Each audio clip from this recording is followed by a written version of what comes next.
For those looking for help or support beyond the documentation, you could always back up out of here and reach out to the community if you like.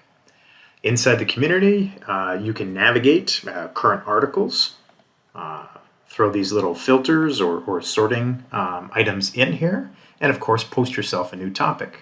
Now maybe you got a topic related to the Power Mill import, and just toss yourself a title, body of the message, and simply post it.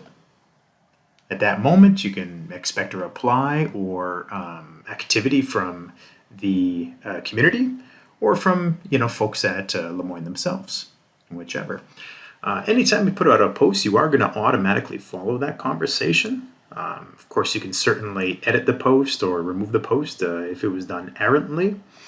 And then backing up to the preferences, you'll notice that there are optional notifications, which are by default turned on, but if you wanted to turn off activity alerts so it doesn't notify you as you're working, you've got the option to handle this whichever way you wish. Beyond community support, there is a way to reach out to the team as well, and feel free to send us feedback.